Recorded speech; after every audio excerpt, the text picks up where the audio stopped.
Recap of the week, and it has been dominated by America's relationship with Iran. It's the Star Wars of international relationships. Good in the 70s, terrible for a long time, and now hopefully on the brink of a revival. Because this week, we got some major news. Today, President Obama announced an agreement he says will keep an atomic bomb out of Iranian hands for more than a decade. This deal offers an opportunity to move in a new direction. We should seize it. Wow. I mean, you can tell the president means business because he's speaking from the "I killed bin Laden and threw him in the ocean" wing of the White House. And you can tell that Biden means business because he is locking eyes with the camera like a silverback gorilla who thinks you're challenging his alpha status. You want to dance, motherfucker? Iran's not going nuclear, but Joey B might. Do you want to dance with me? In his address, the president wanted to make it clear just because he was making a deal with Iran did not mean he fully trusted them. This deal is not built on trust.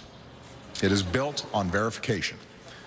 Inspectors will have 24/7 access to Iran's key nuclear facilities.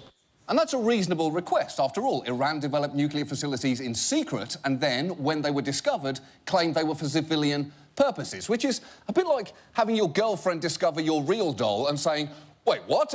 I'm getting my lifeguard certification and they require that your CPR dummy have a medically accurate anus and vagina. I'm allowed this." And it's perhaps that lack of trust which is why the terms of this agreement are so severe. Iran will remove 2/3 of its installed centrifuges. Iran will not use its advanced centrifuges to produce enriched uranium for the next decade. Iran will also get rid of 98% of its stockpile of enriched uranium. That stockpile will be reduced to a fraction of what would be required for a single weapon. Yes, if they obey the terms of the deal, Iran won't have enough material to make a single bomb. And if you're wondering if they could make one really teeny bomb that they could strap to a suicide hamster and use to blow up a mailbox, well, no. We asked, and no, they can't do that. They can't do it. We did ask, though. There was actually a good reason the president was making a hard sell for this deal. He knew that there were some who, within hours of the deal being announced, simply would not be able to wait to start criticising it. This is a bad deal. The worst possible outcome is you've created a nuclear arms race in the Mideast. You put Israel at risk and you put us at risk. The only other thing that I would add is that we don't know all the specifics to this plan. That's true. And you yourself haven't read anything, That's true. right? He hadn't read it. Lindsey Graham is discussing the Iran deal the way a 4-year-old talks about broccoli. It's disgusting. It's the worst food in the world.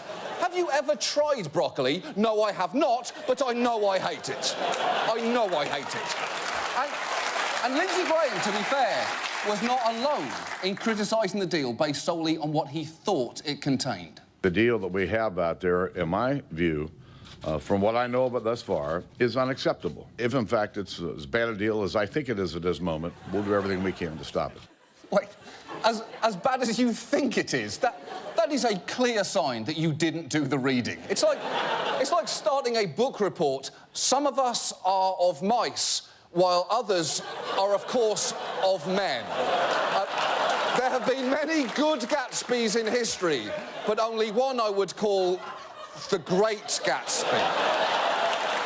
And the thing is, how can you not read this deal before commenting? It's only 159 pages long, and much of that is lists and preamble. The actual meat of the agreement is about 90 pages, making it around half the length of Babysitter's Club #1, Christie's Great Idea.